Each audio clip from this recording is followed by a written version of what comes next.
Ya baik, Bapak-bapak dan Ibu-ibu jemaah Husnul Furqan yang insyaallah dimuliakan Allah Subhanahu wa taala.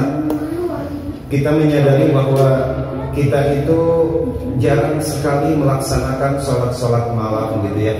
Apalagi kita bisa bangun di sepertiga malam melaksanakan sholat malam, itu mungkin kita jarang sekali, atau hanya beberapa kali lah dalam satu pekan.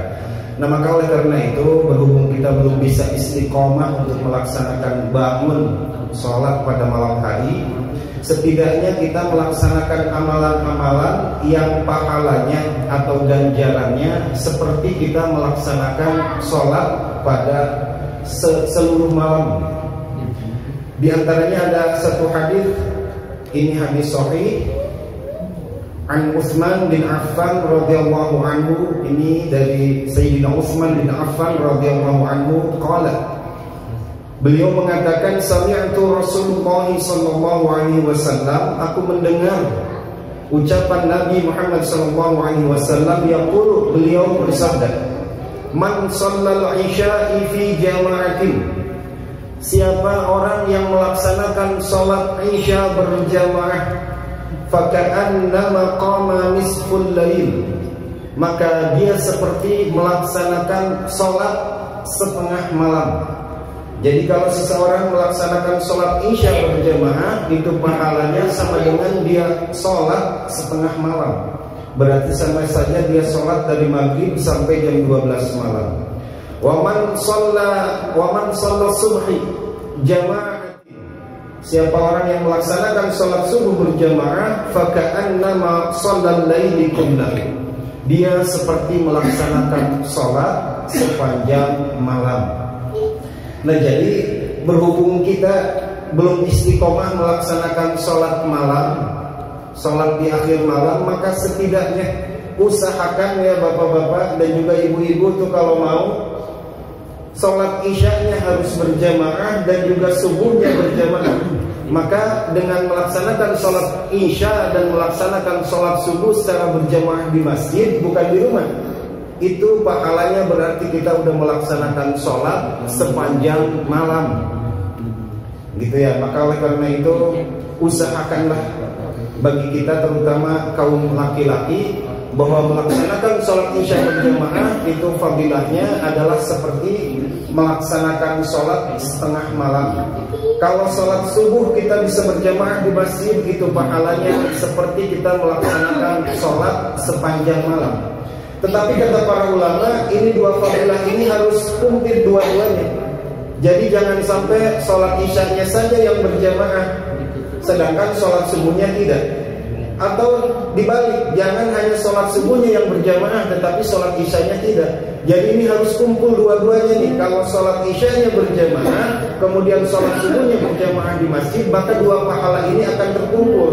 Jadi kalau kita melaksanakan sholat isyanya berjamaah, kemudian sholat subuhnya berjamaah, maka itu komplit pahalanya seperti melaksanakan sholat sepanjang malam. Nah maka oleh karena itu ya kita harus